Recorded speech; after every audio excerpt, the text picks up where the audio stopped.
El turismo dominicano ha tenido un momento esplendoroso con la pandemia de COVID, porque las medidas adoptadas por el gobierno dominicano han posibilitado una mayor visibilidad de las riquezas y las oportunidades de las playas, de la arena, del sol, del calor, del trópico y especialmente de la identidad dominicana. Y hay como un momento efervescente en el que el turismo dominicano está boyando y está creciendo extraordinariamente. Luego de Fitur 2022 en Madrid, que se dio desde el 15 hasta el 18, hasta el 23 de enero, fue igualmente un acontecimiento importante. Hemos invitado a Juan Lladó, consultor y experto en materia de turismo, economista, graduado en Harvard, y lo tenemos con nosotros y queremos hablar sobre este momento floreciente, un nuevo momento floreciente del turismo dominicano. Muchas gracias, Juan, por aceptar esta conversación. Acabamos de publicar un artículo tuyo sobre el turismo dominicano en Acento, que cada lunes aparece tu artículo. Y generalmente los artículos son sobre temas variados, diversos, pero el enfoque fundamentalmente es en el turismo. ¿Qué está pasando desde tu punto de vista con la pandemia de COVID y lo que ha traído la pandemia de COVID al turismo dominicano? ¿Es que han develado, han quitado el mantel que había que impedía que se viera esto y ahora todo el mundo lo está viendo? ¿A qué se debe? Esa es una pregunta muy bien formulada, porque la verdad es que no son muchos los países que están teniendo una recuperación tan vigorosa en materia turística como la está teniendo República Dominicana. El pronóstico del Consejo Mundial de Viajes y Turismo, que es la organización homóloga de la OMT para el sector privado, está prediciendo una recuperación del sector turístico a nivel mundial este año, en vez de 2023 o 2024. La están esperando este año, aunque pronostican que todavía el nivel de llegadas internacionales y de ingresos para el sector turístico mundial será de un 6% menos a la prepandemia, pero habrá una vigorosa recuperación. Ayer apenas hubo una declaración del director de la Organización Mundial de la Salud para Europa, diciendo que ellos están esperando un periodo de tranquilidad con relación al COVID en Europa. Y también han salido noticias de que, por ejemplo, Dinamarca, que tiene un 81% de su población completamente vacunada, ha eliminado todas las restricciones. A otros países como Australia y Nueva Zelanda también las están eliminando, y todo parece indicar que, a pesar de que hay 130 países que todavía tienen avisos del Centro de Control de las Enfermedades de Atlanta, que alertan sobre riesgos, sí. Para los ciudadanos americanos. Todavía hay 130 países que tienen esos riesgos, pero todo aparenta como que la maquinaria del turismo mundial está comenzando a moverse nuevamente. En el caso nuestro, se da la coyuntura de que no solamente hemos tenido una avalancha de visitantes extranjeros en los meses de diciembre y enero, sino que el CDC de Atlanta califica a México, nuestro principal competidor, como el país de mayor riesgo de todos los países del mundo. Entonces, si nuestro competidor tiene eso en contra, y dicho sea de paso, el estado de Quintana Roo, donde está Cancún, Playa del Carmen, Riviera Maya, Tulum, etc., el año pasado recibió 12 millones de turistas, pero con este warning, alerta del CDC de Atlanta, obviamente que eso nos pone a nosotros en una ventaja comparativa. Y ligado al hecho de que todo aparenta que el flujo de visitantes estadounidenses continuará siendo muy vigoroso. Las perspectivas son de que este será un buen año turístico, siempre y cuando no aparezcan nuevas variantes. Nuevas variantes de COVID. Pero hemos tenido, por ejemplo, el dato, lo ofreció el ministro de Turismo, David Collado. Diciembre es el mes que históricamente República Dominicana, diciembre de 2021, es el mes que históricamente República Dominicana ha tenido la mayor cantidad de turistas en toda su historia, independientemente del COVID independientemente de cualquier otro factor.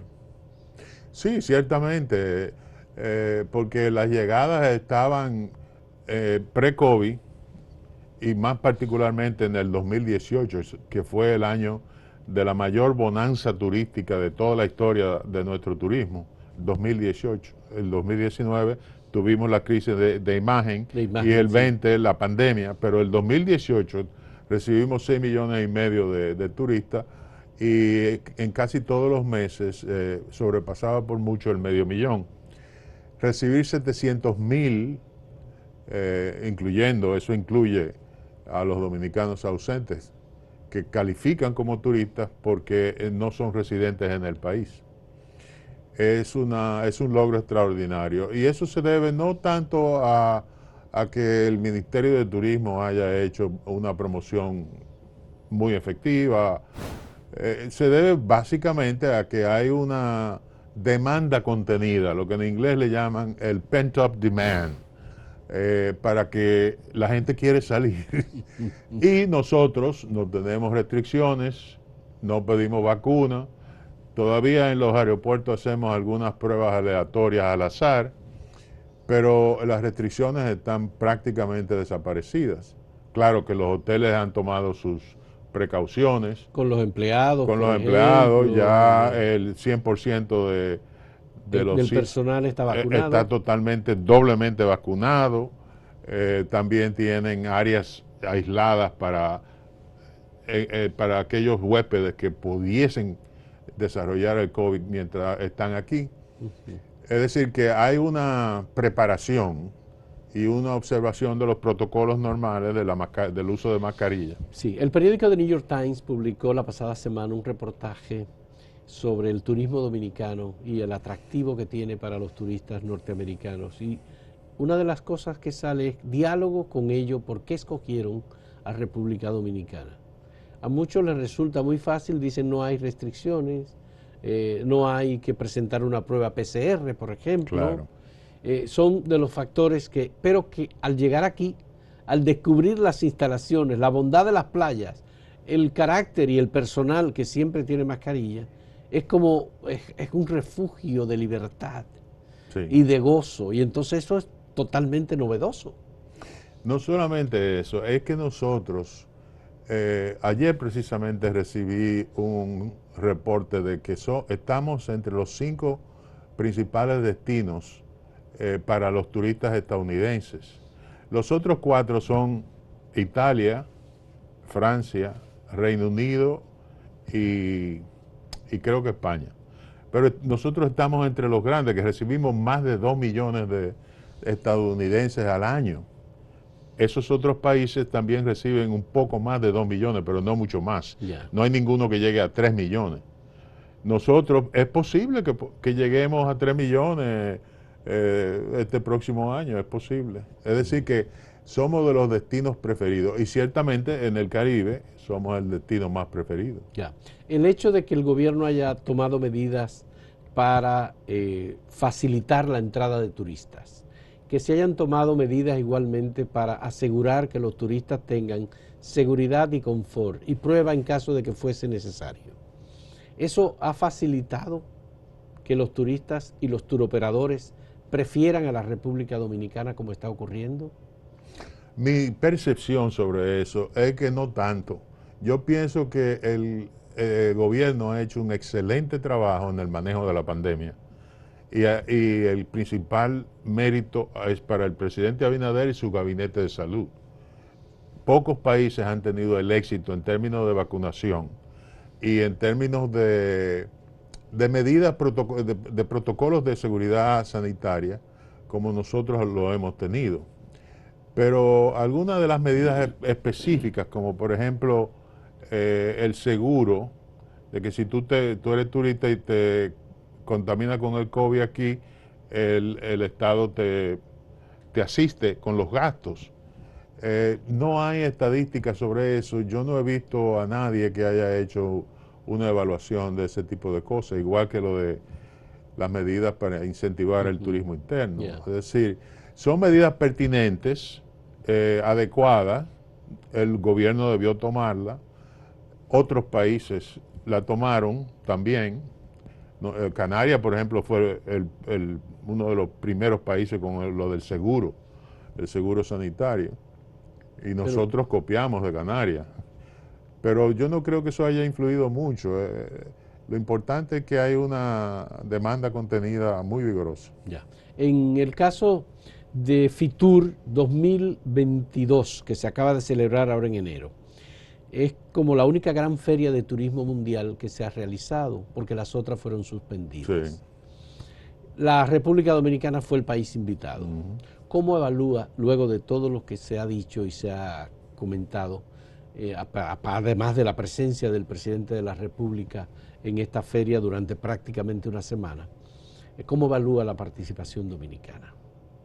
Yo creo que en términos generales fue muy positiva. Creo que se justificaba la presencia del presidente, que aprovechó para atender a otros compromisos, como por ejemplo visitar al presidente del gobierno español, reunirse con la gente de su partido político, reunirse con una serie de potenciales inversores.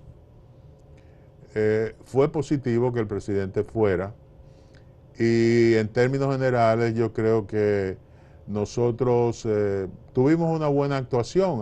Hubieron cosas que a mí me parecieron un poco exageradas, como por ejemplo el tamaño del stand, pero eso son pecata minuta comparado con lo significativo que era que el país fuera el país socio y que el presidente asistiera.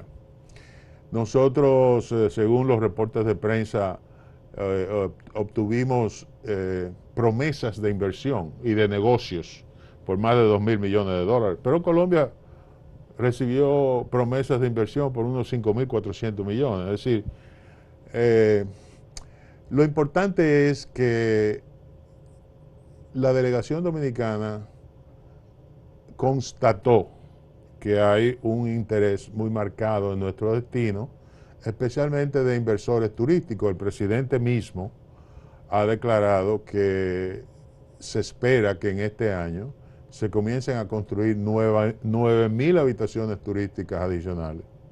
Eso es una buena noticia, sí, porque casi siempre no llegaba a 4.000 cuando se iniciaban en un año cualquiera, pero 9.000. Y yo pienso que con las informaciones que circulan en el sector acerca de grandes proyectos de inversión, por ejemplo, está el proyecto de Annex Tour en Isibón, que se supone que va a tener unas 7.000 habitaciones. Y hay un proyecto enorme que oí que se va a desarrollar en las montañas de las Terrenas, y así sucesivamente. Es decir, aparentemente estamos en el umbral de una avalancha de inversiones. Hay que recordar que en el pasado gobierno también estábamos siendo objeto de un gran favor de parte de los inversionistas extranjeros en materia turística. No pasaba un mes que no se inaugurara un nuevo hotel, que no se diera el primer Picasso de una nueva inversión. Nosotros somos, dicho sea de paso, el principal destino de la inversión extranjera en toda la región del Caribe y Centroamérica, especialmente en materia turística. De manera que República Dominicana está muy bien posesionada y se justificaba que tuviéramos esa prominente participación. Pero ese interés del sector privado sigue, incluso de los propios españoles, sí, que son por país los que mayor número de habitaciones tienen en República Dominicana. Así es. Pero ellos siguen instalando nuevas infraestructuras hoteleras en el país. Sí. Hay áreas de desarrollo que están comenzando, como el caso de Cabo Rojo, que se lanzó el proyecto de Cabo Rojo.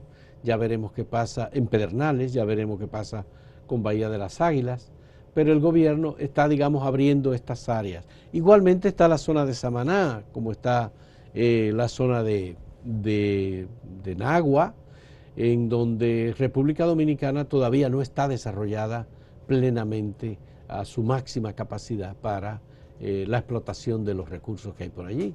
Y es una diversidad muy grande. Aparte de que hay otro tipo de turismo que puede desarrollarte, el turismo histórico, el turismo de ciudad, sí, el turismo de salud. Somos la primada de América.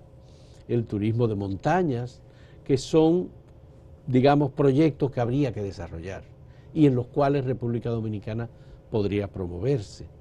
Esa vocación para mantener la inversión y aumentar la inversión en República Dominicana se debe a que tenemos un potencial todavía no explorado. Tenemos mucho potencial. Nosotros tenemos 1.575 kilómetros de litoral, y de esos 1.575 kilómetros de litoral, 432 son de playa. Actualmente, yo estimo que no más de 120 o 130 kilómetros de los 432 han sido usados para desarrollo de proyectos turísticos. De manera que en términos de playa tenemos todavía mucha playa que ofrecer. La diversificación del producto turístico dominicano es una de las prioridades de la política pública y es algo que los tour operadores internacionales insisten en que debemos hacer énfasis en eso. Debemos tratar de ofrecer otras cosas que no sean solamente las playas y el clima.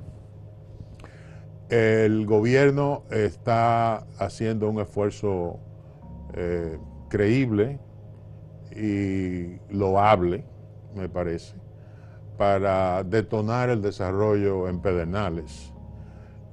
Para mí, particularmente, que he estado promoviendo eso precisamente por muchos años, si el gobierno logra que ese desarrollo empiece, pues yo creo que el presidente Abinader tendrá dos importantes legados al final de su periodo de gobierno. Uno de ellos es la independencia del Ministerio Público y ojalá y lo logremos consolidar con una modificación constitucional. Y el otro sería el detonar el desarrollo turístico en la región más pobre del país, que es la región Enriquillo, donde las provincias que componen esa región tienen los más altos índices de pobreza. En consecuencia, esa atención preferencial de la política pública y del presidente en particular está muy bien justificada y está muy bien orientada. Pero nosotros también debemos estar conscientes de que si diversificamos nuestro producto, esa sería la mejor manera de romper las barreras del todo incluido, para que haya una mayor derrama económica de la actividad turística en todo el territorio. Si tenemos atractivos que los turistas puedan visitar y salir del hotel a visitarlo, en eso tenemos todavía un reto. Sí, un largo camino por recorrer. Sí. En una ocasión tú escribiste hace ya algunos años un artículo criticando el todo incluido como parte de la baratura de la hotelería turística dominicana, que de algún modo se ha expandido a todo el área, a toda la región de Centroamérica y el Caribe y México, y que es uno de los problemas a los que habría que buscarle algún tipo de solución para un turismo de mayor nivel y de mayor nivel de consumo. Vamos a hacer una pausa, Juan. En un momento retornamos en este diálogo con Juan Lladó, consultor en materia turística dominicano. En un momento volvemos.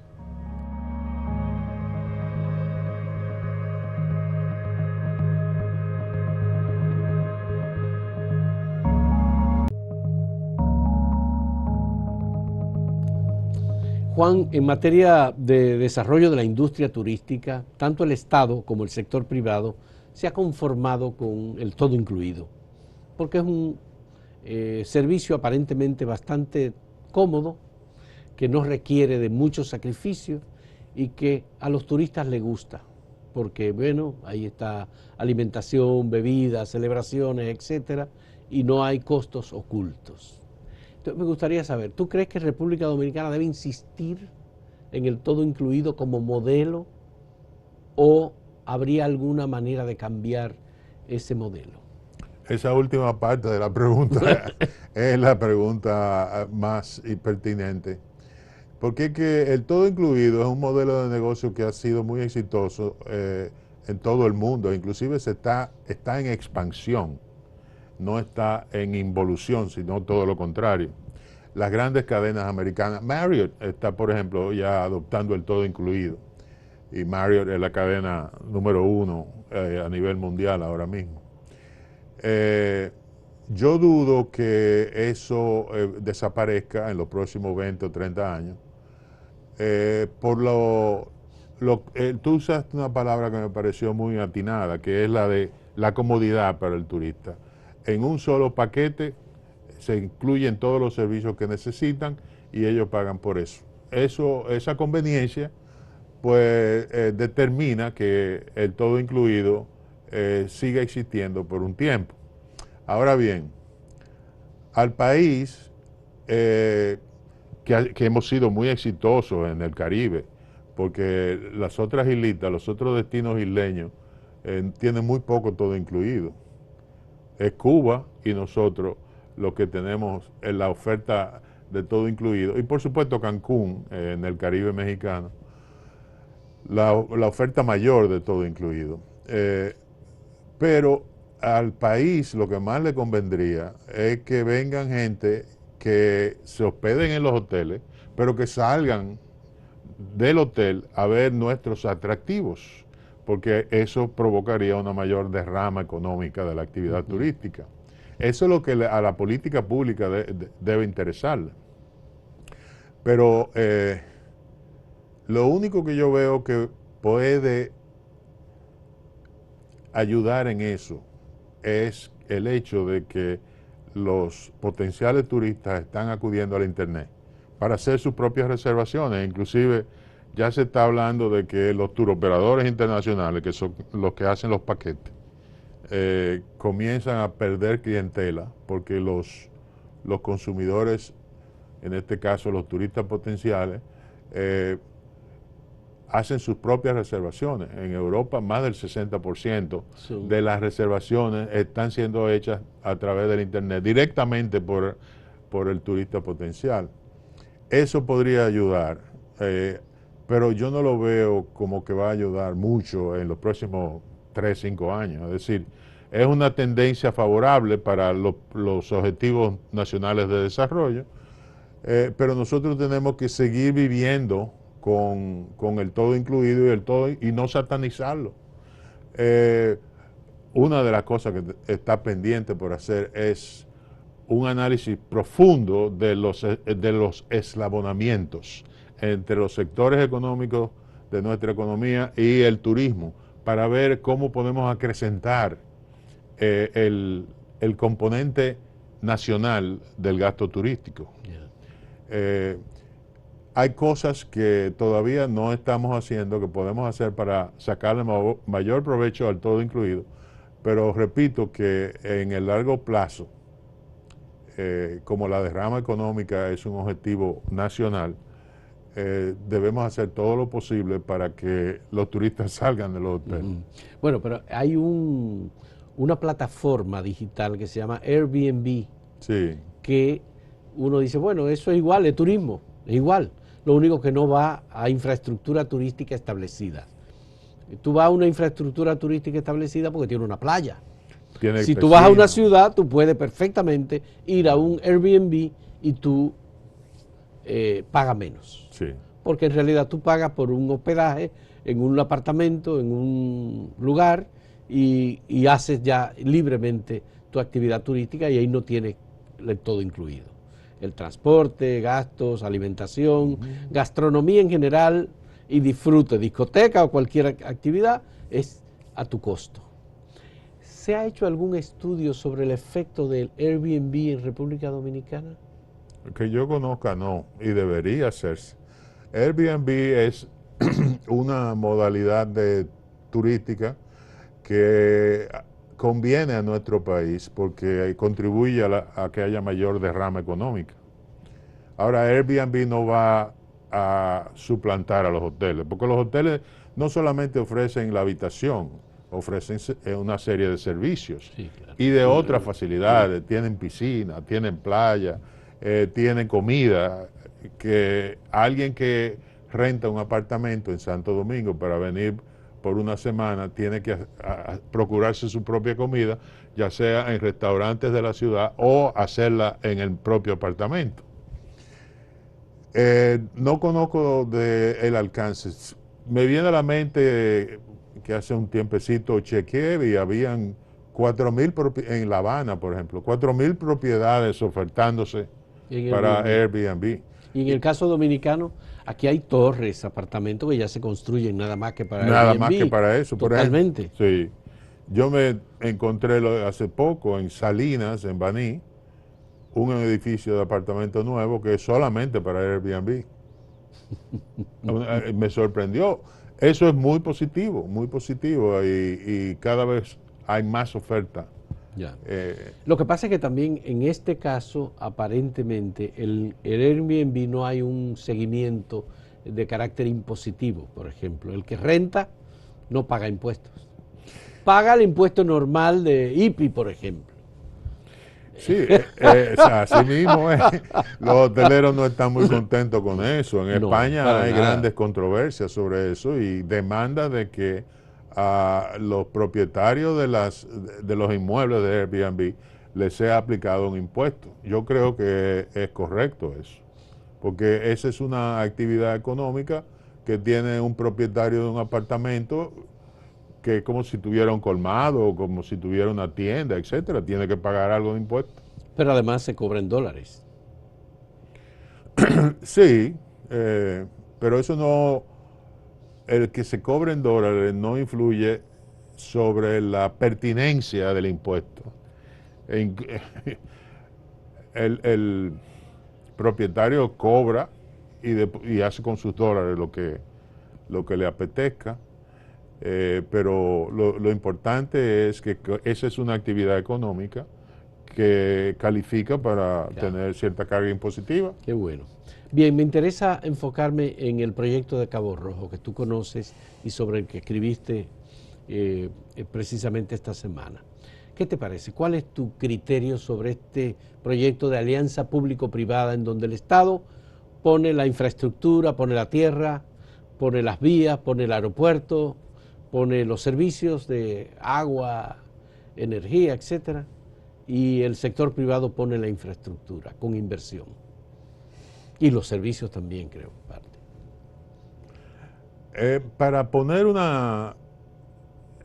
para dar cierta perspectiva sobre ese proyecto, debemos primero comenzar por recordar que ese fue el modelo que se usó para el despegue del desarrollo turístico en Puerto Plata.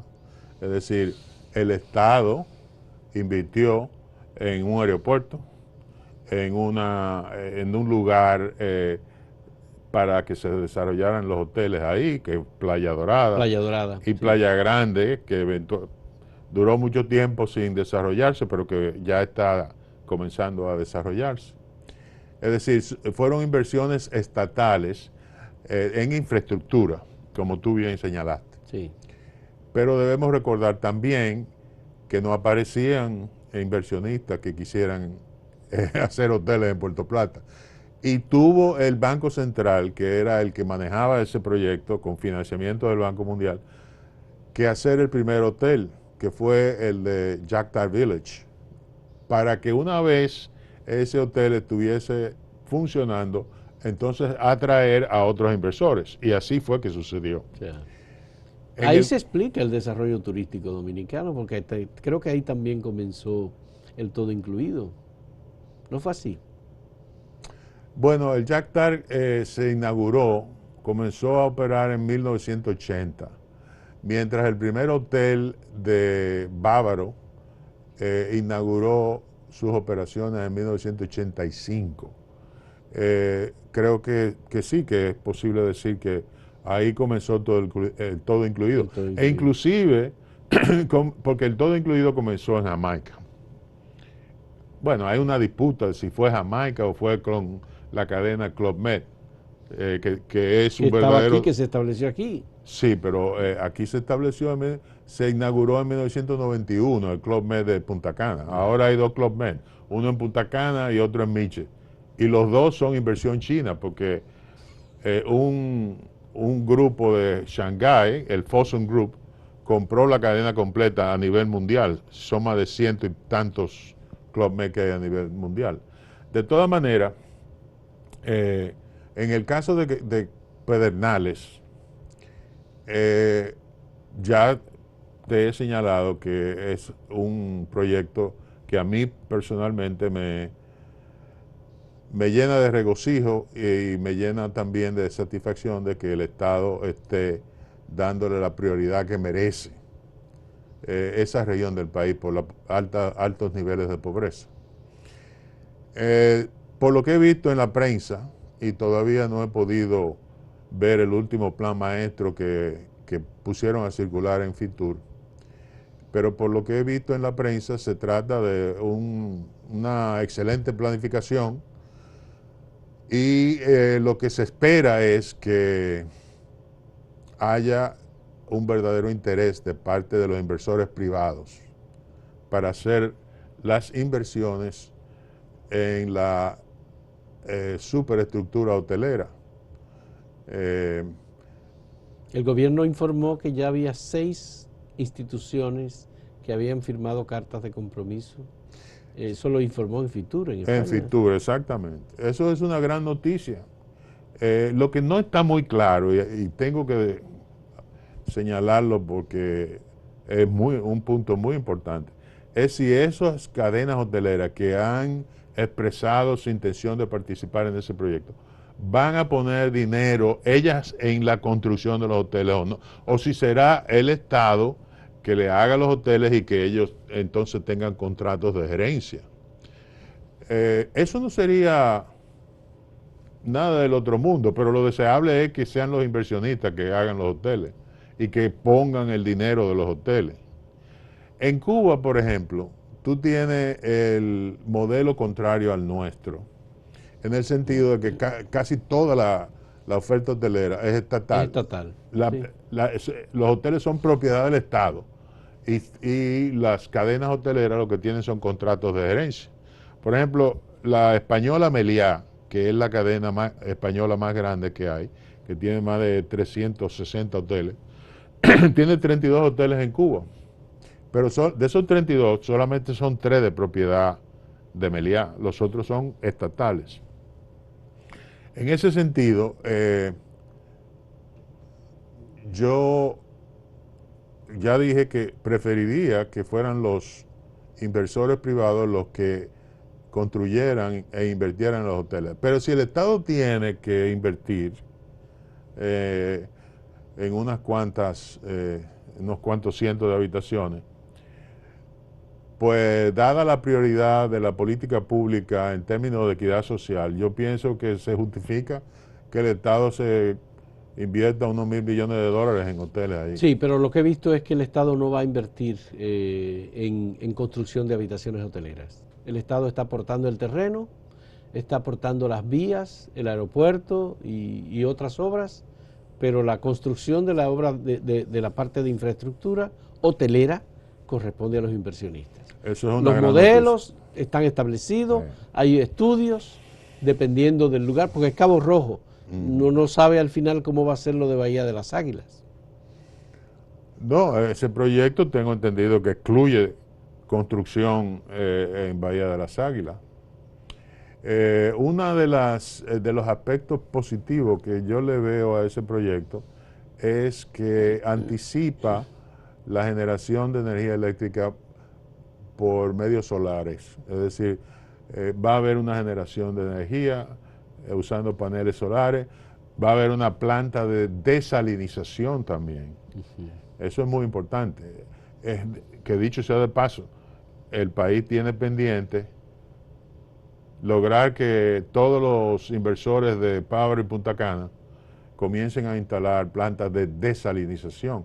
El presidente Abinader se refirió a eso el año pasado en una visita que hizo a Cabarete, donde dijo que ya era tiempo de que los inversores privados comiencen a pensar en poner plantas de desalinización, especialmente en el caso del este, donde el acuífero está siendo invadido por una intrusión salina alarmante.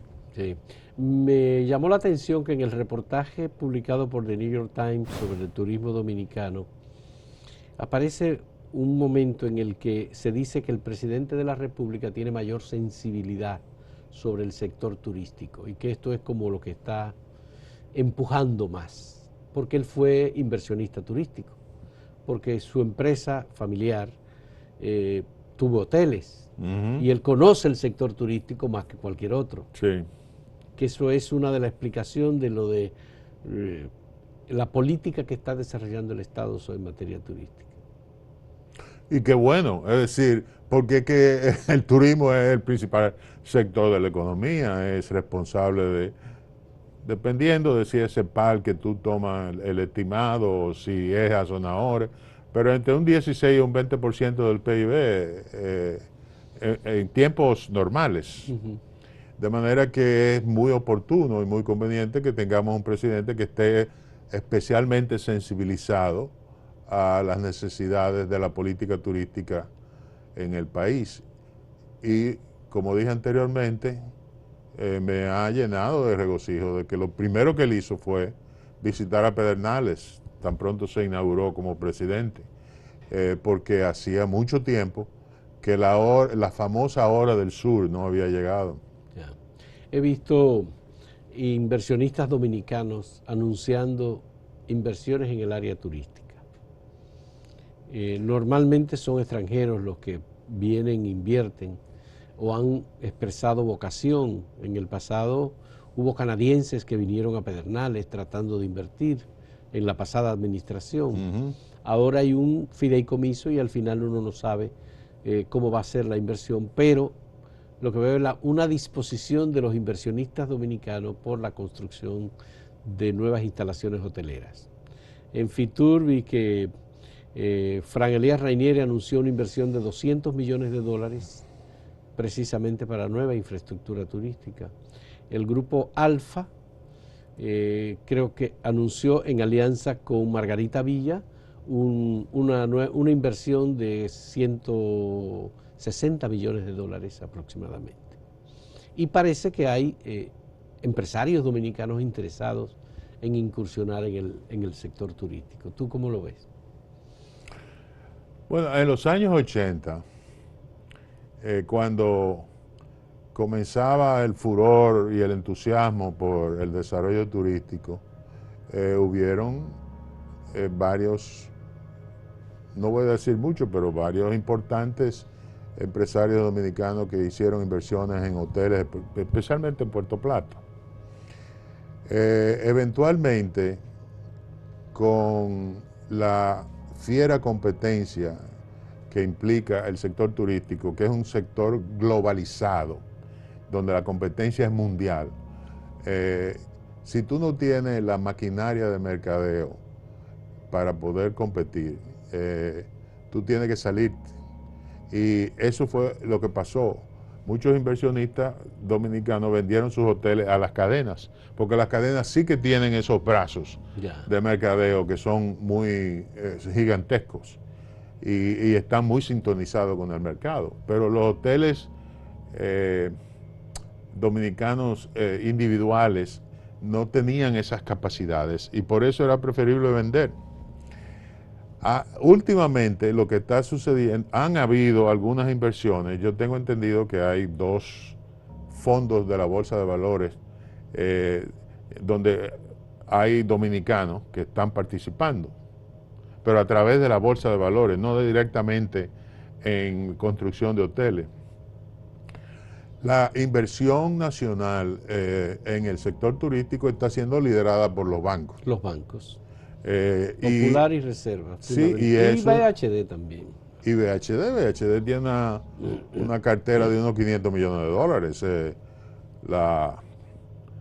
el administrador del Banreservas dijo en Fitur que el crédito al sector turístico ha alcanzado unos 52 mil millones de pesos. Sí, es decir, que son casi 1.000 millones de dólares. Y el que Banco Popular anunció 59 mil, 60 mil millones. Bueno, eso fue el Banco Popular. Sí. Entonces, tú estás hablando de que ya tenemos de los bancos solamente unos 2.500 millones de dólares invertidos en el sector. Eso tiene grandes ventajas, pero también presenta riesgo. Riesgo. Bueno, porque esos préstamos que se hacen desde la banca local son también a entidades inversionistas internacionales. Claro. Entonces, vamos a hablar de eso en un momento cuando vayamos al último segmento de esta conversación con Juan Lladó. Retornamos en un momento.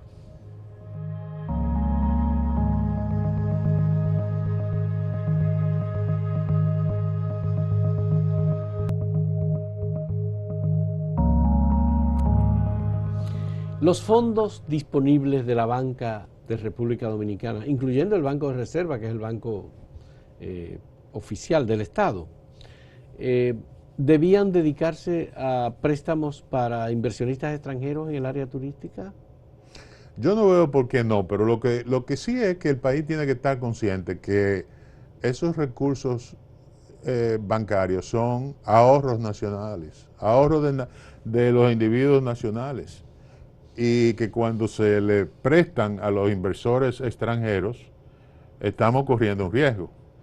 Si el inversor extranjero trae su propio financiamiento, como sucedía en los años 80 y 90, por ejemplo, los riesgos principales de la inversión lo corría el inversor extranjero y nosotros recibíamos los beneficios en términos de divisas que le entraban a la economía y de empleos, sí, que deben ser los dos objetivos principales desde el punto de la política pública.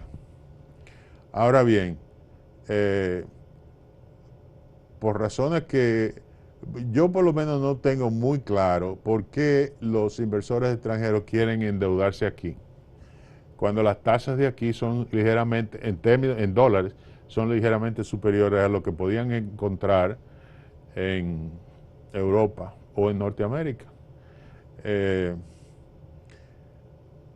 Pero hay una tendencia a querer usar los financiamientos locales. ¿Y esa no es una manera de la banca dominicana internacionalizarse, prestando en dólares a inversionistas extranjeros que inviertan aquí en el país, con garantía por esa misma vía? Esa es una excelente pregunta. Podríamos dedicar un programa entero a eso. Porque tú me estás preguntando de si detrás de esa incursión de la banca dominicana en el sector turístico podría venir una dolarización de la economía. Eso sería, yo tengo muchos años abogando por eso. Pero no veo cuál es el beneficio extraordinario de que la banca se internacionalice de esa manera, prestando para proyectos turísticos. Bueno, sí, es una forma de internacionalizarse, pero más allá de que encuentren clientes, que es un beneficio para los depósitos de ahorro que tienen, no veo que la internacionalización, porque podrían prestárselo a empresarios locales, préstamos en dólares. Pero además, la globalización ha traído muchos fenómenos. Por ejemplo, el BID Invest acaba de hacer un acuerdo con el Grupo Piñero de España, que tiene una gran cantidad de habitaciones hoteleras en República Dominicana. Sí. Y ahí participa el Banco Popular para esa inversión que va a ser principalmente en cambios y remodelación de infraestructura hotelera en el país y en Jamaica. Pero es como un 10% en Jamaica, la mayor parte va a ser en República Dominicana. Sí. Y hay un organismo internacional de financiamiento, el BID, con el Banco Popular, con el grupo hotelero español Piñero. ¿No te parece que eso es parte de la globalización? Sí, claro, eso obviamente. El grupo Piñero una vez anunció un enorme proyecto en Portillo, de más de 1.500 habitaciones en hoteles y villas. Y es uno de los principales operadores o cadenas hoteleras que tenemos actualmente, de manera que eso es muy positivo. Pero cuando se habla de internacionalización, yo creo que el mejor ejemplo de la internacionalización lo tiene el VHD. El VHD tiene a la Corporación Financiera Internacional, que es un apéndice del Banco Mundial, como uno de sus accionistas con un 10% de las acciones. Eso es una internacionalización. Y anteriormente estaba todavía más internacionalizado porque el Banco de Santander de España y el Popular de Puerto Rico eran también de los principales inversionistas. Yeah. Juan, ¿cuáles son algunos de los énfasis en términos de políticas públicas para empoderar más todavía la industria turística dominicana? ¿Qué nos falta? ¿Qué tenemos que hacer? ¿Cuáles son los pasos a futuro que tendría que dar el gobierno dominicano para afianzar esa tendencia de que el turismo es la locomotora de la economía dominicana? Que ahora abarca solo un 17% del PIB, pero que puede ser un 20, puede ser un 30. Sí, puede ser más. Sí. Mira, hay un aspecto de la atención estatal al sector que yo creo que afortunadamente ha cambiado, que es la de creer que el país es el responsable de la promoción internacional. Yo vi con júbilo una declaración del ministro que decía que hemos gastado apenas 8 millones de dólares en promoción, pero también vi anterior a esa declaración otra declaración del mismo ministro que decía que gastábamos 75 millones de dólares en promoción. Aunque eso no es un gasto muy superlativo, yo pienso que todavía el paradigma existente favorece que sea el Estado el que haga el mayor esfuerzo promocional. Pero ya eso no debe ser así. Los hoteles que están operando en nuestro país pertenecen a cadenas internacionales, como te dije anteriormente, que tienen unas formidables maquinarias de mercadeo y venta. Y son ellos los responsables de su propia promoción. Es decir, tú, por ejemplo, a una cadena de supermercados de aquí, el Estado no le hace promoción. No le hace promoción a los ganaderos, no le hace promoción a nadie. Entonces, ellos son los responsables, porque ellos, por el hecho de que es turismo y vienen los clientes de fuera, el Estado no tiene por qué ser el principal responsable de la promoción. Yo creo que hay un rol de la promoción estatal que debe seguir atendiéndose, que es la promoción de mantenimiento de imagen. Es decir, pero eso es una promoción complementaria, no debe ser la principal. En ese sentido, creo que todavía tenemos que afincarnos en una visión correcta de lo que debe ser la promoción estatal. Pero, en términos generales, lo que se requiere es que el Estado le dé más atención a el mejoramiento y desarrollo del producto turístico. El producto turístico es todo lo que el país ofrece, sí, todo. Pero, por ejemplo, nosotros tenemos 122 áreas protegidas. Hay algunas 10 áreas protegidas que reciben una visitación importante de turistas extranjeros. Por ejemplo, Saona, que es parte del Parque Nacional del Este, o que ahora se llama Parque Cotubanamá, recibe 600,000 turistas de extranjeros al año, porque sus playas, las 17 kilómetros de playa que tiene la isla Saona, son de las mejores que tiene el país. Y los turistas, a pesar de tener playas similares en Bávaro y en Punta Cana, el viaje a la isla parece que le apetece, porque es una aventura de un día, y son más de 600,000 que van anualmente a la isla Saona. Pero yo pienso que, por ejemplo, el Estado debe hacer un proyecto para poner 10 o 15 áreas protegidas debidamente equipadas para la visitación de los turistas internacionales. Eso es atender el producto, por ejemplo. Yo he propuesto, cuando Jacques Attali, el sabio francés este que vino hace unos años a hacer unas recomendaciones para el desarrollo económico del país, él recomendó que tratáramos de desarrollar un centro ecoturístico, un destino ecoturístico en el centro del país, para equilibrar la oferta. Y yo, en ocasiones anteriores, he propuesto que hagamos una estación de esquí de nieve en el Pico Duarte, que es perfectamente posible con nieve artificial para todo el año, no solamente para los 4 meses del invierno. Eso abriría una nueva frontera al desarrollo turístico dominicano. Pero asimismo hay el patrimonio histórico nuestro clama por atención. Hay una serie de lugares históricos de importancia para nuestra raigambre y nuestra identidad, que deben ser puestos en valor por el Estado, y debemos tomar el préstamo que sea necesario para hacer eso, igual que un préstamo para las áreas protegidas de visitación turística. Eso no incluye la ciudad colonial, que está siendo reposicionada turísticamente con inversión del BID. Sí, ciertamente se le está dando una prioridad al centro histórico de Santo Domingo, y estamos esperando que el proyecto que financia el BID con 90 millones de dólares arranque. Hace 2 años, más de 2 años y medio que se firmó el contrato, todavía no arranca el proyecto, pero se espera que haya una intervención importante. Ahora, el patrimonio histórico y cultural no se limita al centro histórico de Santo Domingo.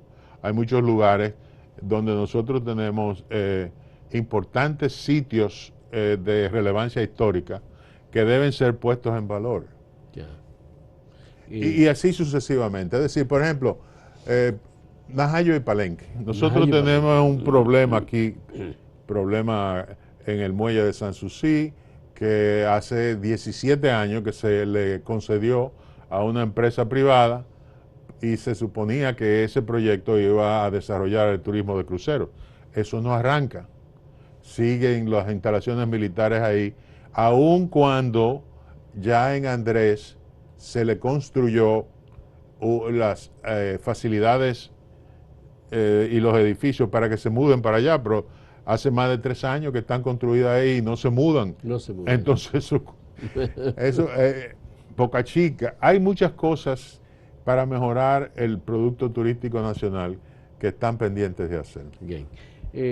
Luego está el tema de la diversidad del mercado. Nosotros hemos tenido un mercado muy enfocado en Estados Unidos, Canadá, Francia, algunos países de Europa, pero ahora hay un nuevo mercado que ha surgido, que es el mercado ruso. Ruso, sí. Y estamos teniendo visitas de rusos que vienen desde ciudades que ni siquiera hemos oído nunca mencionar su nombre. Así es. Y el año pasado tuvimos casi 300.000 turistas rusos. El 19. Fueron 231.000 turistas rusos el 19. Ya. El año pasado no vinieron tanto, pero en diciembre vinieron 52.000 rusos. Ya, sí. Y estamos recibiendo casi 4 vuelos diarios desde Rusia. Sí. Inclusive desde Siberia. Hay 2 ciudades de Siberia. Siberia, que están viniendo a República Dominicana. Sí, una de ellas, la que queda más distante, el vuelo es de 14 horas y media. Ya. Y una de las cosas que hemos visto es que esos turistas, cuando se van, llevan los aviones cargados de productos tropicales dominicanos. Aguacate, piña, mangos, que los ansían, los buscan, les gusta y se los llevan por cajas. Así es. Por tanto, es un turismo que igualmente a nosotros nos debe interesar, porque contribuye con la agricultura. Sí, y no solamente eso, sino que de acuerdo a lo que he visto en los boletines turísticos que recibo, los rusos tienen un promedio de gasto en el destino anfitrión que es mayor al promedio de los demás europeos. De manera que son turistas deseables. En la semana pasada, por ejemplo, nuestro embajador en Moscú, Hans Tannenberg, Sí. que es muy diligente, presentó credenciales ante el gobierno de Bielorrusia, al hombre fuerte de Bielorrusia, y salieron las fotos. Él me mandó la foto dándole la mano a ese dictador, porque es un dictador. Es decir, que aparentemente también estaremos, porque también visitó al Ministerio de Turismo y a la Autoridad de Aviación Civil de Bielorrusia, también, y no dudo de que con la diligencia de Sanz empecemos pronto a recibir turistas de Bielorrusia. Así es. Hemos estado recibiendo turistas de Kazajstán. Es más, tenemos una oficina de promoción turística en Ansana, creo que se llama la capital de Kazajstán, y vuelos que aterrizan en el aeropuerto de La Romana. Sí. De manera que esos nuevos mercados... Bueno, vienen a La Romana, vienen a Samaná y vienen a Punta Cana también. Sí, claro, claro. Bueno, Juan, muchas gracias. Qué bueno tener una conversación contigo sobre estos temas, porque todos los tópicos que abordamos tenemos puntos de vista y tenemos información valiosa, importante de tu parte. Muchas gracias, querido Juan, por esta interesante conversación, y gracias a los amigos que nos siguen a través de Acento TV y a través del portal Acento, así como cada una de las redes en las que distribuimos estos contenidos. Muchas gracias, Juan. Gracias a ti. Hasta luego.